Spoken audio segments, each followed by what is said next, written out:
Welcome to Audacity Works, a podcast inspired by and dedicated to the working artist, the creative entrepreneur, and generally, doing the damn thing. This exists on the premise that the world belongs to those who have the audacity to believe that their lives have value. This is for you.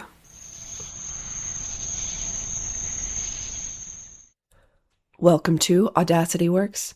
I'm your host, Rachel Strickland, and this is episode number 197 with my good friend, Andrea St. Amand. Andrea is an evidential psychic medium and award-winning best-selling author. She's been a professional dancer and a partner in a national law firm. She appeared as the paranormal expert throughout the full series of Travel Channel's True Terror with Robert England, a show that explored truths behind legends and folklore. She's passionate about using storytelling to connect to our imaginations, emotional intelligence, and most importantly, our most authentic selves. Her lifelong spirit guide has turned out to be Dracula. Please enjoy. Andrea, welcome. Hello. It's been ages since I've seen you. Look, y'all can't see her, but I get to see her. I'm glad you all can't see me. This is good. The first question that I like to start out with is, do you remember when we met? Yeah. It must have been 2018, right? In Charleston, because I had just moved there. Yes. And what do you remember? I remember meeting you at a bar. Oh, shit. That's appropriate. It was Harold's Cabin, wasn't it? Oh, or what used to be Harold's Cabin. And we met, and there's a big, that big jackalope creature painted on the wall. And it seemed so magical and mystical. Yes. And I had done a reading of that space. Really cool. It was definitely, that place was visited frequently by the spirit world, who made them, and they were the previous owners of the building, but really kind of served as guardians over the kitchen staff and the wait staff for that building. And you were able to put them, the owners, at peace. Yeah, put the workers at peace. That what came through was validated that they actually did feel safer when they felt that presence around, particularly when they were locking up at night. Yeah, they're like, oh, you're here to help. You're here to help, and you're here to watch me get out the door at 2:00 in the morning in a somewhat, at the time, sketchy part of town. I do remember that, as we were introduced by Jordan and Clayton from Aerial Fit. Yes. Do you remember how hard I was fangirling on you? No, because you were like cool as cucumber. I was trying really hard not to come on too strong, because they told me about you. It was totally mutual. I looked up your website, which at the time was Haints and Hoodoo. Yes, I was already like, yay. And then I just started reading about you. I'm like, oh my God, she's so cool. I hope she'll be my friend. Well, and Clayton said, I met this woman. I think she's your sister. You need to meet each other. That's awesome. You need to be, and he so rarely sticks his neck out like that, but he was just like, you have to meet. Yeah. And he was right. He was right. Yeah. Thanks, Clayton and Jordan. Yeah. Yes. Thank y'all. Would you mind, because you've had like 5 careers, and they're all top of mind, like for me, because I just read your book, which we'll talk about a little bit more in a bit. But would you mind giving us like the brief journey from? Yeah. Sure. I'm going to start as a kid. I'm the kid that never grew out of seeing her imaginary friends. So I've always seen the spirit world. My mom was a psychiatric nurse. And so when I was 9, I was pulling books off the shelf, and I diagnosed myself as a schizophrenic because I was hearing and seeing things that nobody else did. So I just hoped to God I would somehow be able to keep my sanity through life and hide from the world that I was schizophrenic. I'm not schizophrenic, by the way, but as a 9-year-old, that made the most sense. Yeah, for sure. And I hid in dancing. I hid in ballet. I was absolutely addicted to ballet. and went away to North Carolina School of the Arts, failed miserably for many reasons, got kicked out, spit out, went back to West Virginia where it was just horrible, horrible, horrible. Quit dancing and then decided I couldn't breathe without dancing. So graduated from high school and became a professional dancer. And as I danced, I guess 3 years professionally. And I remember sitting in the studio one day, and it's like this decision was just made. The box was checked, and I thought, I'm done. I've proven to all the naysayers that I could make it. I actually did make it. I earned a living, not much of one, but I did it. I freaking did it. And I didn't know what else I was going to do. But the first thing I did when I left the studio was go buy a bag of M&Ms, which I wasn't used to eating a whole bag of M&Ms. So I probably got sick. I love that though.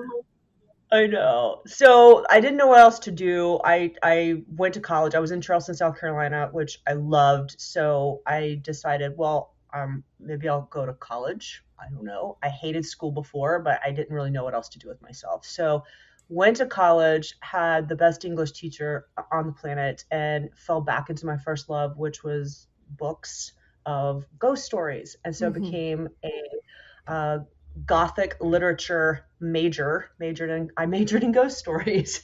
Awesome.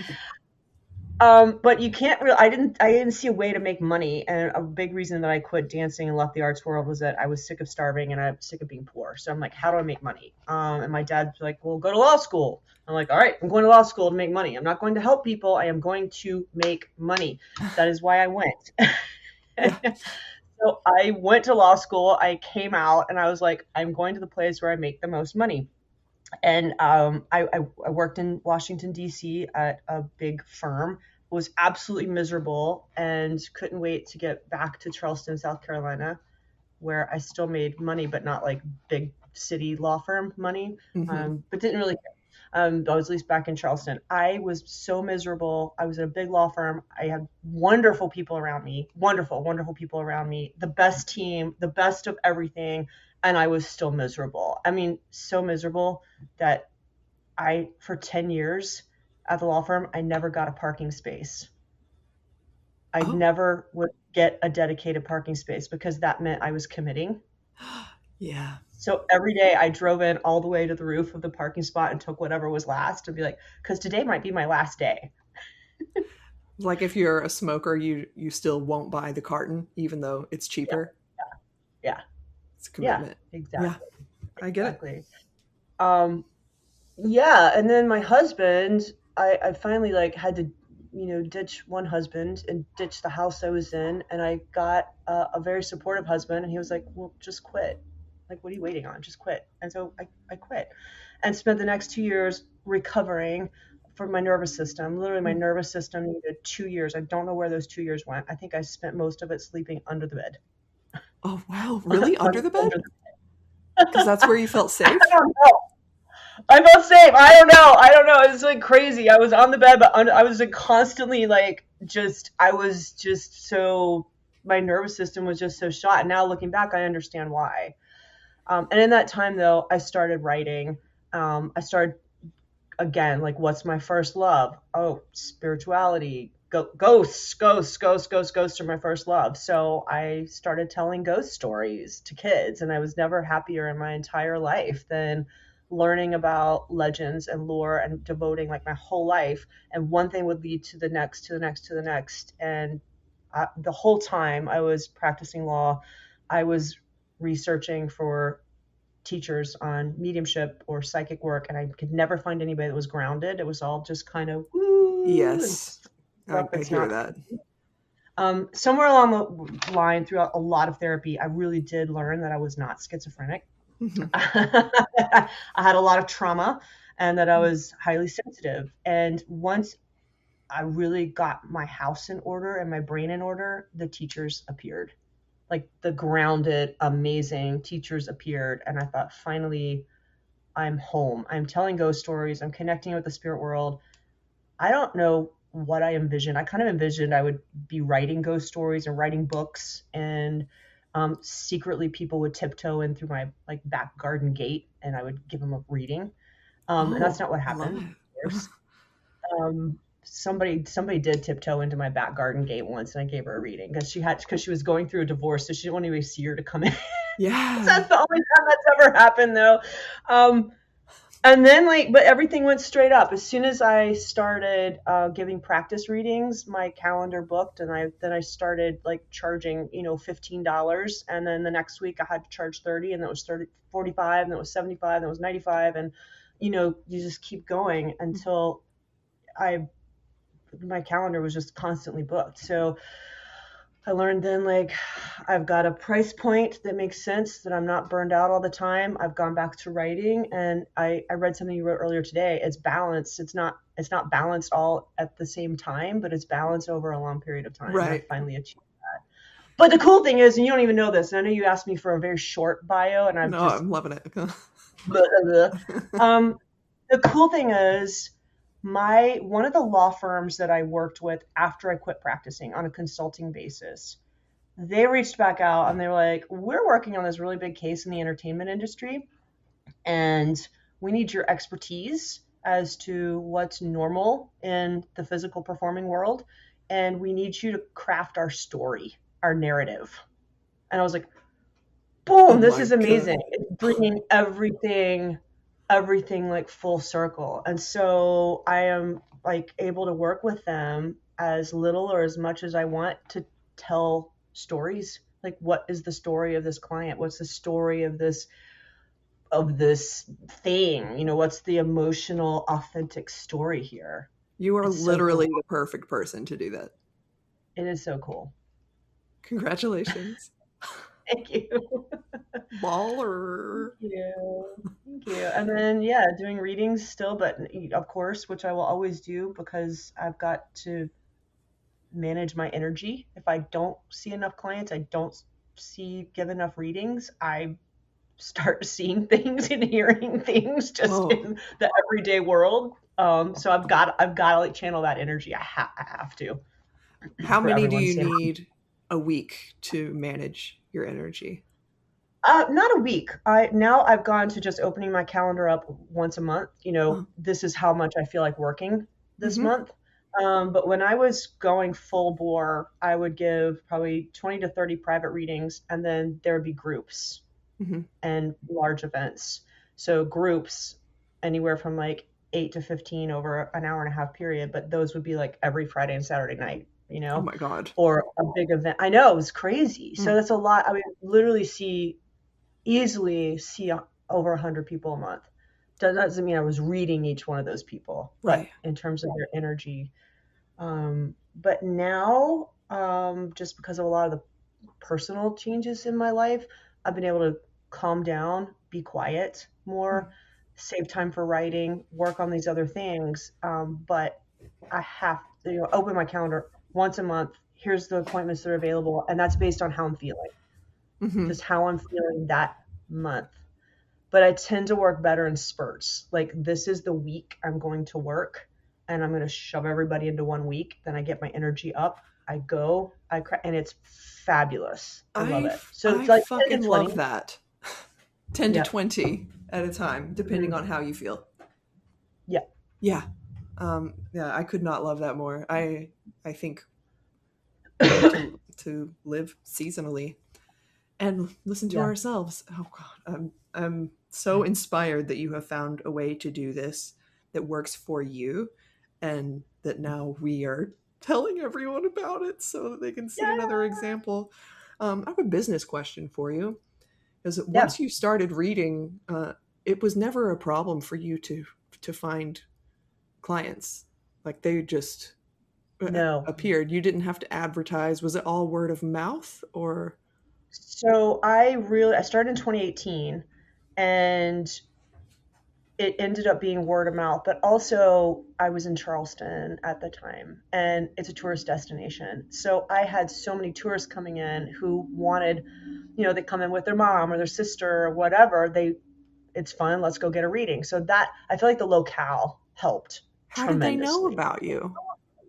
They, you Google search, or Oh shit. and medium near me, psychic near me. But I also, when it came time for me to get an office, which hit right during COVID, like COVID. I remember that let me office. back up. Actually, yeah, let me back up just a little bit.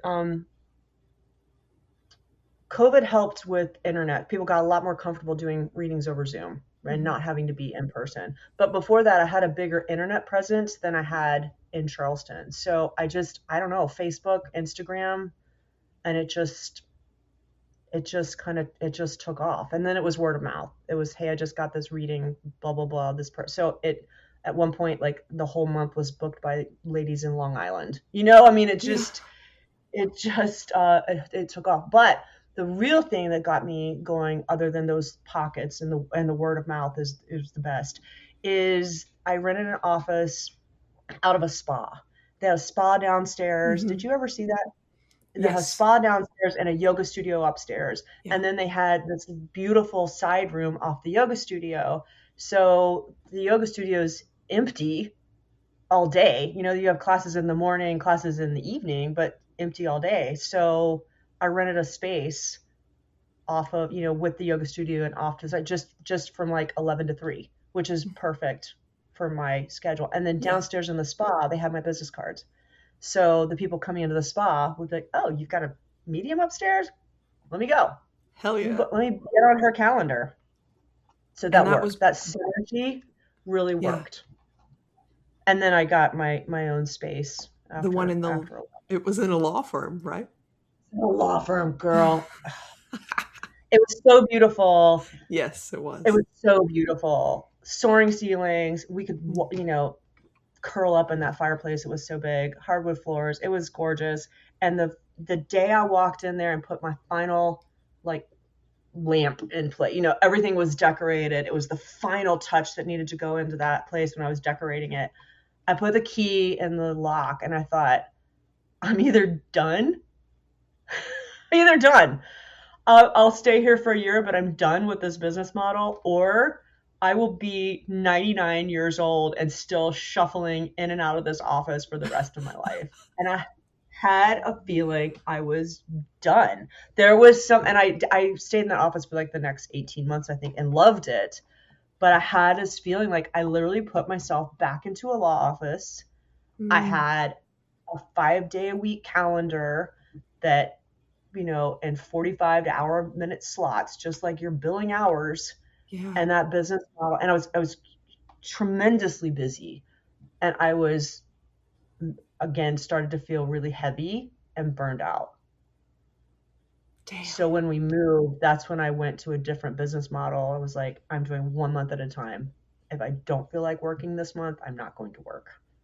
I'll Oh do my something God. different. You're my hero. Oh, that's amazing. I took like an intensive from you in Mhm. mediumship. It was like a 4 or 6 week series. Uh, Yes, and it was focused on the paranormal, like yes, investigation. So really, the imaginative, fun, like my love, all the it fun was. stuff. It was so fun, and I remember the first class. You said something that I still think about is when people think about interacting with the spirit world, and there's all of these ideas that like the ghost needs you to do something so that they can be free. And you were like, Yeah. look, they don't need shit from you. This is all human hubris. You don't need to be, Yes. they're not sending you on a quest. They don't need you to drop this into the well. Like they're No. fine. And that was so refreshing to hear because like, yeah, I mean, humans are amazing at hubris. We think we're Yes. the best at everything. And yeah, that's a really popular belief, and I had never heard it refuted so with so much convictions. Yeah. Really nice. Do you I still in my find that a experience, lot? in my experience, that has still proven to be true. I always say we do not have access to the ultimate truth, so everything I say could be wrong. Right. Yeah, the souls are fine. They're not trapped. They're not stuck. They're not anything like that. That's really popular. That doesn't mean though that there are some souls that come in, and every single time they come in, they're wanting to apologize for the harm they've done. Oh. So, they're like, I'm sorry. So there is something about that, or they need to say, I love you so much. I still love you. You're still my bride. I love you. There is that soul level need, but it matches the need of the human. It's to be heard. It's to be heard. And it might be to be heard, but the human needs to hear what they're saying, even if they need to hear it 25 million times. There's some need there, but it's not like they're stuck in a bardo. Mm-hmm. They might be on their soul level, like just still like repeatedly feeling bad for pain they've caused. I think that's not a crazy thought. No. So when you decided to go full in, you're like, I'm an evidential psychic medium, and I'm gonna go get me some evidence. So you went to the most haunted, terrifying building in Charleston, the on jail. The planet, I think. On the planet. And so let me back up here, because if you go to the jail now, it's been refurbished, it's been sanitized, it's not scary at all. Back then, that was not true. It was a terrifying place. Can you tell us about, was it one night you spent there? Or several? Yeah, so this is before my teachers appeared, actually. This is when my husband had this brilliant idea that spending the night in the jail by ourselves would be a good birthday gift for me. Very romantic. Somehow he managed that for us. So we got in, we got the security code, we got in, and I determined, like, I'm going to put this to bed once and for all. This idea. I had no sense of the spirit world, no sense of like how to manage my sensitivities. So I thought, I'm either making all this up, or I just need to know what the heck is going on. So many people hover in that margin of like being very much in the physical world, but all this weird stuff always happens around them, right? So I'm like, I'm going to go in, I'm going to talk to a stinking ghost, and I'm going to get a name, and I'm going to come out and verify it in history. So I wanted to go in without having any lay of the land, no stories, no nothing about it. And the spirit world showed up. They showed up in spades and just gave me evidence that I was able to go research and prove to myself that I was connecting with a soul. And after that, I was obsessed with the jail. Absolutely obsessed. Yeah. I was petrified to go in there, but I was more petrified that maybe like a human was going to be lurking in a dark corner. Yeah. I wasn't worried about the spirit world. They were fine. But I spent a year in the jail meditating every single day. When I get obsessed, I get obsessed. I was there morning, noon, night. I became an official tour guide so I could have access to the security code and get in. Mm-hmm. And I learned to separate the difference between the horror of the past, just human history, just really come to Jesus with how much suffering humans can cause each other and ourselves. I had to own that. And then separate, this is past versus what's residual from the tour group who was just in here versus what's actually spirit communication. So that year was amazing. That was so necessary. And every evidence-based medium I know have somehow in their lives, they've had that year. And then after that year, the teachers appear. Oh my God, it's like a crucible. It is. Yeah. Wow. Yeah. And I too, after that, I was obsessed with mediumship and psychic, all phenomenons. I did, I learned Reiki. I did remote viewing. I did forensic stuff. I did everything to understand what was going to be my thing. And I probably put more into understanding myself and how I communicate with the, in discarnate than I ever put into law school or law or maybe even dancing. Wow. It's really about learning ourselves. Like how does this vessel receive information? And how does this vessel communicate it back out best? Like, what is my highest and best good on this planet? Mm-hmm. And it's knowing ourselves more than like knowing, oh, here's this rule, or here's how I'm supposed to look when I'm doing this movement. It's like all what is your vessel? And that's the last place we want to look. Oh my God, that's the last place we want to look. That's the last vessel we want to really dig deep in, is our own flesh and blood and our own brains. It's like, ugh. I'm more interested in Rachel. I don't want to sit with myself. But you can't bypass yourself. Can't bypass. Oh God, that's y'all can't see me, but I was dancing. Who came up with that? Who came up with that idea? We can't bypass ourselves. I don't remember agreeing to this. I know. So I have 2 questions. I asked a friend of mine who is fairly psychic, for some ideas. And I have 2 questions from her, and I like both of them. Awesome. One is, are there, like, you can't see me, y'all, but I'm using air quotes, bad entities or like dark entities, and how would they form, if so? Sure. Well, first I'm gonna say I don't know. I don't know. Here's my experience. Okay. In my experience, I'm gonna give you a 2-part answer. If you work with an energy long enough, you will get to the human. You will get that this is a human that had bad things happen to them in life, or did bad things, or probably both, right? So when I have worked with souls that make me super uncomfortable, if I keep working, meaning like feeling and blending with them, which I know sounds petrifying, I'll get to like the human.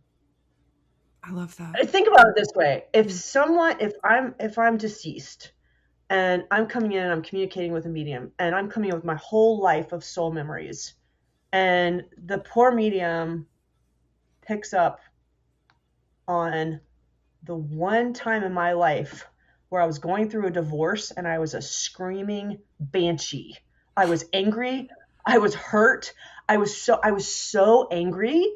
Like, can you imagine that poor medium? They're going to think they have a demon. Yeah. They're just going to be like, ah! They're going to think they have a demon. Like, they're like, this, I have picked up a banshee. Like, but they just have a woman. But they just have a woman who was like relaying a memory of like a really awful time in her life when her whole world was collapsing around her feet. Yeah. Okay. She was really angry, really angry. And the reason that medium might pick up on that moment in my life is because the client sitting in front of her is probably going through the same thing in her life.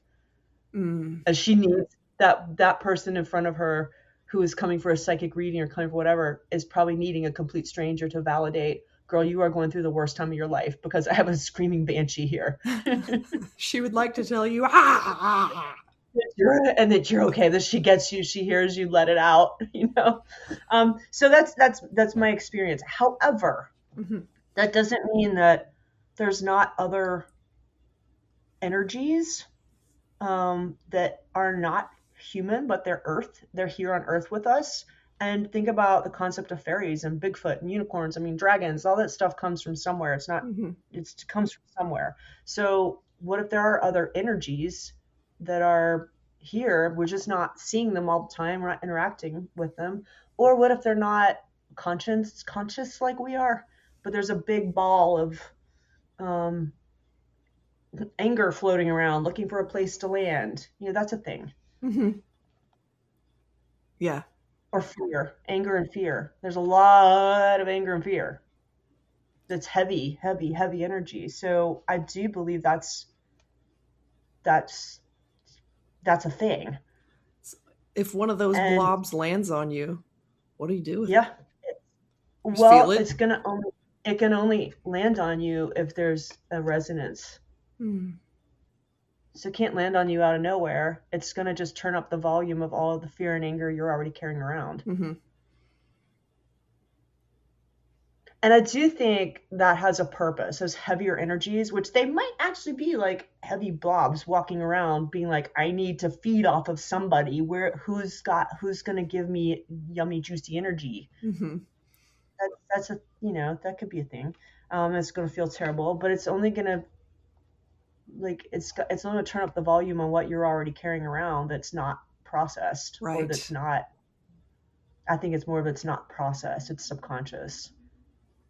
But I also think, like going back to your idea of a crucible, which I think our whole life here on earth is, that what if they're there for a reason? What if they're there to be like, I'm going to turn up this thing for you and hold you down because you've got to work through this. You've got to figure this out. Mm-hmm. You've got to get strong and find your way back to the light. Go to the light. You got to find your way back, to your own strength and your own empowerment. So what if those heavy energies or beings are here to actually make us stronger and find our own divinity, find our own like free will and our own massive empowerment? There's a hawk that landed on my aerial rig outside. I just wanted to tell you That's cool. just now. He's chilling. That is so cool. Yeah. But think about demons like this. Like, what if they're like, they're ours. They're assigned to us. I've got my own little gargoyle here. And every time I'm like ignoring something, he's like, I gotta make you learn this lesson again. Like, ugh, you're exhausting me. Okay, I'm gonna like put all this fear and anger and crazy stuff on you. Are you done now? So I always think, gosh, my poor demons, I like made them work so hard this lifetime. My angels are like, girl, you're not ready for us yet. You still have work to do. Talk to the gargoyles first. Get the gargoyle. Make this year even harder for her because she is not learning fast. Oh my God, I love that. So I have a thought, a belief, really, and maybe you can refute this because I've heard stories about people like being scratched or something or harmed by spirit. And I'm like, why the fuck would, like, I don't believe that. Why would any entity want to, or have the, I don't know, utility to physically harm someone's flesh? Like, yeah, first of all, they're not incarnate like we are. right. They're discarnate. I've run that question by my teachers, and again, we don't know, but I will tell you, I have seen in the jail, I have seen that happen. I have seen someone say something is on my skin, like I feel like I'm being stung, and I've watched the whelp appear, like out of nowhere. I've seen those things appear. I think one of my teachers suggested this, and this is resonating. So take what resonates, listeners, and leave the rest. But the jail had, historically was right by the swamp, and the bugs and the vermin were absolutely terrible in there, as it was in all of Charleston was buggy and miserable. So the jail also always had a time collapsing effect. Like there were so many experiences I've had of like where time just kind of would shuffle and collapse, and it was very bizarre. But what if that person almost got blendy with a different time, and something she picked up on, something like a mosquito stinging her from like 200 years earlier, and what if she had been there 200 years earlier and her soul was having a memory, her cells were actually having a memory? I don't know. It's fascinating. It's fascinating, but I don't think the spirits are out to get you. Now that the jail is no longer there in its form, I will tell you this.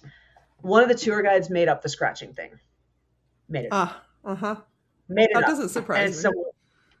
It's someone you and I both know. And made it up. Got it. Wanted to see how it landed. And guess what? It landed. Made up a story that happened in one particular room by one particular soul. And after that, people who knew that story would come in, or they would subconsciously like start getting scratched. So something with the subconscious would make it manifest. That's so fascinating. It's fascinating. But when you think about how powerful our subconscious is to manifest our reality, and just look at your reality, and if it's not what you want, think like, okay, what's going on back there in my subconscious? Why did I bring this up? Why did my demons throw this at me? What? Damn. Because the scratching thing was literally made up, and nobody ever heard about it, anybody getting scratched in the jail before the date that that story was first told. And after that, it became part of the legend. Woo! Holy shit, that's awesome. Isn't that awesome? I just love human beings. Honestly. So my friend had another question that I think is a really good one, because I have my own ways of differentiating this, but I'd love to hear from you. I assume early on you learn ways of differentiating like an actual psychic hit from an imaginative brain buzz. Mm-hmm. Yeah. So that is training. That is 101. That Mm-hmm. is like when you get into it's not just like a 6-week class, but you're working with a mentor, and like that person is in every reading with you, screaming in your ear. You start, again, it's just learning your own vessel. You start to learn what is happening with your body. It's so, so subtle, but you start to learn, when am I following my imagination versus when am I resonating, and it's resonance. But you have to learn what feels resonant in your body. Mm-hmm. So there are times when I'm saying something and I'll realize that's not resonating. I got to take it back. I just went off on a tangent. That was the wrong thing. I'm not interpreting that sensation accurately, Mm-hmm. because I can feel very subtly something went out of resonance. When something's in resonance, you feel it. You can feel that when you're writing, when, doing Mm-hmm. music, when you've got the right move, it's just resonating and everything is very easy. Like, I had this woman once, I'm not kidding you. She had 5 brothers. This was a client, 5 brothers, four of them passed away. Oh my God. And this was not an elderly woman. So right then I'm like, I have a brother here. I'm like, by the 4th one, I'm like, am I making this up? Like, this is crazy. And all 3 of them had died by homicide. Oh. I know. So you hit one, and then you're hitting the other, and then your brain gets in. You're like, I must just be making this up. And there Yeah. are times where factual scenarios are so, but you've got that resonance. So you're like, I got to go with this because this is resonating. But that takes practice. It like takes 10,000 hours to become even, what's the word? Like, average at something, Yeah. adequate at something, Competent. competent at Yeah. something. So that's 10,000 readings, and 10,000 readings putting yourself under the gun, not just, making stuff up. Yeah. And you can tell when someone's reading you when they've lost that resonance, and they're in their own imagination because they're making assumptions based on the way you look, or Mm-hmm. whatever's going on in their life. But so it's practice, but it's also it's perfect practice. Mm-hmm. Practice doesn't make perfect, only perfect practice makes perfect. So I think like your audience is going to know that there's a lot of times you can go in and flit around, but if your technique is crappy, or Mm-hmm. your strength or your movement or whatever, it's not going to get you where you're wanting to go. That Right. sounds like such a hard ass thing to say, No, I mean, but it's sounds like you've been a professional artist and lawyer and and your current incarnation. Yeah. So I feel that's an like, observation. I don't think I want to come back. I'm like, let's do it all in this last lifetime, because I'm going to some vacation next lifetime. So let's just get it all in there. I want all All in 9 one. lives in one go. I'd love to. Uh, let's see, how much time do we have? About 15 minutes left. You wrote a book. You wrote a I book, did write a book. I and did write a book. it's called And I Ghostlight. It's called Ghost. I know everybody can't see it, but I have my author copy right here to show you. I love it so much. Ooh. You're gonna appreciate this, Rachel. Everything I've ever created, once it was out the door, my gremlins would get on the hamster wheel and be like, "Oh, pull it back. It's not good enough. It's not this. I hate it. I hate it. Like it's blah." Like when I was dancing, I would feel so good about a show. If I did on a good night, I might feel good about a show, but then I'd get home and I would start ruminating. Mm-hmm. Like, oh, I should have done that better. I should have done that better. And this weird, like, kind of shame, like, oh, it wasn't good enough would kick in. And this is the only thing I have created that I'm like, you know what? I'm still proud of it. Hell yeah. It's out there. It's out there. I'm super proud of it. I'm gonna do like a second edition, which has a foreword and a slightly different subtitle. But I'm like proud of this baby. Hell yeah. I'm proud of that baby. I couldn't put it down. You sent me an advanced copy. And thank you for your endorsement. Yeah. Like, what's so cool my book about... is like. Go ahead. I was just saying I learned by story. I learned from story, so it's written as a story. But the back half has all the workbooks and the science and the exercises, and because some people need that with their brain. Yeah, I mean that's actually what I was about to say. The cool thing about the book is there's like literally instruction for pursuing your own connection with mediumship or whatever you want to call it at the back of the book. It's a 2-for-1. Every chapter in the green room section, so the whole back of the book is the green room. Every chapter corresponds with a chapter in the story. So if you had weird childhood experiences, or your child is having weird childhood experiences, and that's the thing you need to know about right now, you can flip to the back to that chapter and be like, oh, where's the science? Where do I go? How do I learn more about this one thing? Hell yeah. I'll put a link to that in the show notes. Is there a link where people can order? It's on Amazon right now. It's in local bookstores. I'm working to get it in more bookstores so we support our bricks and mortar. Yes. But yes. Yeah, Amazon. Ghostlight, Andrea St. Amand. All right. I shall Or just go to my website. You just go to my website. I will put a link to your website because I like sending people through like the human. Obviously. Cool. That's the good stuff. Yeah. And we wanted to make sure to talk about your artist residency that you're now directing in West Virginia. Yes. So excited about this. It's called Fayetteville Creates. We are in this little hippie village on the edge of a national park. And last year was the first year of doing this residency. It was a huge success. There are spaces for 7 artists. 7, y'all. So exciting. We're in a tourist town, so lots of Airbnbs. So 7 because we have 7 Airbnbs that were donated.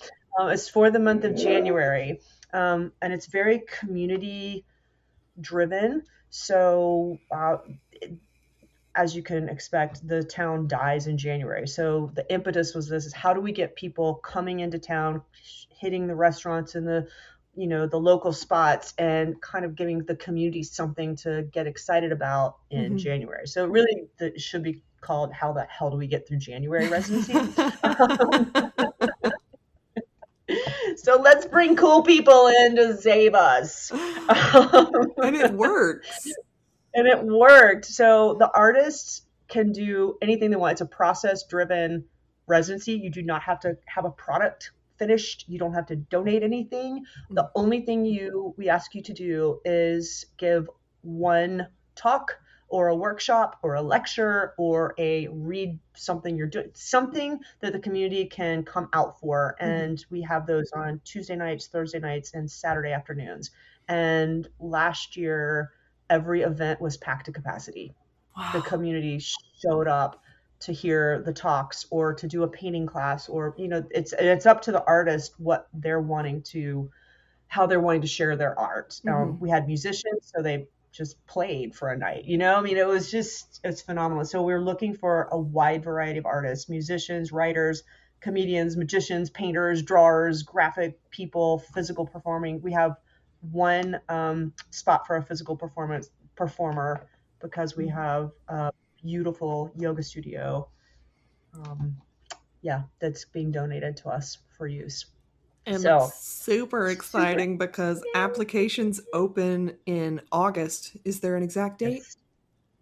August I 1st? think it's August 15th. I might be, I'm not sure, but Okay. applications open and they stay open until October 31st. So you have Amazing. time to get your stuff in the door. Yeah. Well, now it's solidified. I'm going to let this episode air on August 5th, the first episode of Cool. August. So, y'all mark your Awesome. callies for the 15th Mark your calendars. and see the show notes for the application link. That's going to be right Yep. up in there. It's called Fayetteville Creates, and this is Fayetteville, West Virginia, in our And little hippie village out in the national park. and there's no cost to the artist. No, no cost, Amazing. except depending on how much money we raise this year, we're going to, give the artist a stipend, but that'll depend on fundraising. Yeah. Yeah. Oh my So god. a free place to stay, a free place to work, and community, lots of community, and also every artist is paired with a local guide. So Yum. someone that they can, yeah, someone depending on their interests, but the local guide will, take you out to eat, wine you, dine you, make sure you're fed, or take you on hikes or do whatever it is you want to do in January. And if we have snow, go sleigh riding. Just Um, make sure that you're well taken care of. And you have the whole Airbnb to yourself. You're not going to have a roommate. You're on your own. very important. Very important. But the idea is getting the artist, placed a space and time carved out, Mm-hmm. but also you're part of a community. You're not going to be isolated. Mm-hmm. Mm-hmm. Okay. I mean, it sounds amazing. I would apply for it myself if I weren't leading retreats in January. I would definitely apply. Someday. Someday. Well, we have a few minutes left, and you're a storyteller, like from day one out of the womb. I kind of just want to give you the floor. If there's a story on the tip of your tongue or something that bloops to the surface that you just feel like telling.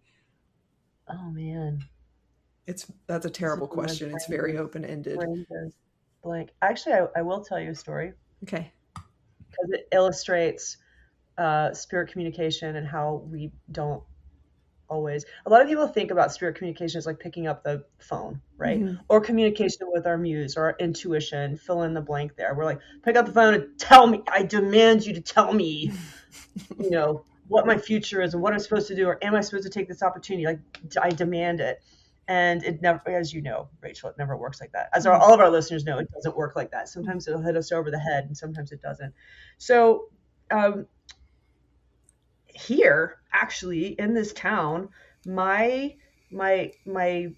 ancestors are all from here. My great great grandfather was a United States congressman and a newspaper. He was a writer and a storyteller himself. He was a newspaperman. His wife was a medium, and his wife's brother was a medium, and people would come from all over to their seances. They would have seances in their house, and everyone, it was during the spiritualism kind of frenzy where people were really looking at consciousness and how do we communicate with the spirit world in sort of in a way that makes sense, so they're all holding and meditating and holding the old-fashioned seances. So half of our family later thought they were making stuff up, and the other half really really believed it. By the way, this is my dad's side of the family. I didn't know any of this as a kid growing up. If my dad had told me any of this, I could have bypassed the whole me feeling like I'm schizophrenic Right. decades of my existence. I That did would have not been nice. know this. I was like 40 something, and Dad's like, "Oh yeah, we come from a family of mediums." Like, of course. So Thanks, Dad. thanks. Yeah. Anyway, the great granddad had his oldest daughter. Her name is Della, and great grandma was a raging Democrat, and his next door neighbor was a raging Republican, and both of the men hated each other. And his next door neighbor was a judge, very powerful judge, and they both accused each other of being corrupted and evil and the whole nine yards. Well, of course, oldest daughter Della falls in love with the judge's oldest son, and they run off together. They get married. They come back, and it's a very tumultuous relationship because they were young. They're like 18. And we think that her husband was probably running liquor, because this was in 1920. Mm-hmm. He was running. They were really trying to not pay taxes on it, running moonshine. And she got in a big fight with him one day and said, "Don't go to town." There's a huge fight. And he's like, "You're not telling me what to do. I'm going to town." And he goes to town, which means that was slang for he's going to make a run. He comes back, and she was, at the time, they were staying in the judge's house. He comes home and finds his wife shot in the head twice. What? Yes, once at close range and once from across the room. Now, I've actually had our mutual friend who was a detective walk me through the gun they had and everything else, and he's like, "No, it's physically impossible to shoot yourself twice." The way this was, it's not physically impossible generally, but in this scenario, she couldn't have shot herself and then from across the room. From across the room, but she had a suicide note in her hand. And so in those days, there was no such thing as forensics, nothing. So the husband starts screaming, "It's my fault. Get the police, get the..." People start coming in the house. They're moving the body around. They pick her up. They put her on the bed. Her father looks at the suicide note and says, "Yeah, actually, that's her handwriting. She must have killed herself." And then they realize there's a second gunshot wound there. And her husband starts screaming and yelling, It's my fault. It's my fault. It's my fault." So he gets arrested. He pleads not guilty, and nothing's ever heard from him again. Like, okay, he's not guilty, but he said it was his fault. Now, back in the day, you could purchase a pardon. Kind of like now. You could purchase a pardon from the governor. Well, the judge was buddies with the governor, so everybody in town were pretty sure that the judge was just going to head up to the governor and get his boy out of jail. So the townspeople get all upset. And one night, it was in April of 1920, over 100 cars, which that's a lot of cars, 100 cars pull up to the courthouse with their lights off. The first folks get out. They storm the jail. They knock out the sheriff. They literally knock him out over the head. They steal his keys. They unlock the jail where the young husband is. They get him out. They put a bag over his head. He actually goes because he's thinking, "Oh, my dad and his buddies are busting me out of here. They've paid off somebody." So he goes. The town people, however, drive him outside of town and they lynch him. Oh my God. Yeah. So, of course, everyone thought my family, and to this day, they think my family was behind this murder. So, of course, what does our family do? They have a seance. They're all around and they're like, "Have we avenged your death? Your husband's death." They're trying to call in Della. They've been having actually seances the whole time since Della was murdered, and she would never come in, because you can't really control which spirit you're going to get when you open yourself up. On this night, Della actually makes an appearance, and everybody says to a T, they felt her presence. They felt her walk into they really strongly felt it was her. They said her voice rang out, which must have been through the medium. It was her voice. And they said a blue light appeared in the room and landed on her photo. And she said, "My killer is not on this plane." What the hell is that supposed to mean? That is not helpful. What does that mean? Did she mean which plane? Which plane? Her plane, our plane. They thought at the time, based on what they were feeling, she was talking about her plane. So then their next thought was, "Well, your husband is dead. Where did he go if he's not on your plane?" Or was she saying, "You guys got the wrong guy"? Yeah. Whoa. Oh my God, I'm covered in chill bumps right now. I know. My killer's not on this plane. Now stop calling me. Stop calling me. And you know what? She's never come back. That was it. That was the only time she ever communicated. And the first thing I tried to write when I stopped practicing law, I tried to write her story. I could never get it. I felt like I was in my imagination, and my imagination was wrong. I could never hit that resonance of who killed her, what happened. Wow. So leave you with that uncertainty with spirit communication and our own intuition. And sometimes we just aren't going to get the clarity we think we need. We have to like find it in ourselves. Rest in power, Della. Rest in power. Oh, well, this has been amazing. You're the best. Thank you so much for this candid conversation. Oh, Let's thank do it you, again Rachel. sometime. Let's do it. Let's do it. It's just so good to hang out with you. Yeah, it's awesome. Yeah. Y'all check the show notes. If you want to work with Andrea, you have now heard you will need to be checking your inboxes to see what's going to be on offer the month according to what she needs, which is something that is very inspiring to me. Thank you so much. First dibs goes out to my mailing list, so it doesn't hit social media. So for when my calendar is open, my list gets it first. Always the list. Yeah. Always the list. So if you're interested, get on my list. Amazing. Thanks so much, babes. Thank you. See you later.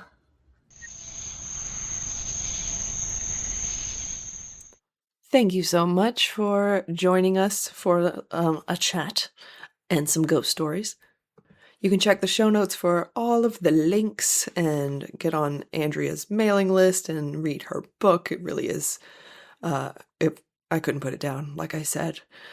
As well, a little bit from my end, this is the last call to join the wait list for 7 Deadly Satisfactions. That's a 7-week journey. They're all live classes.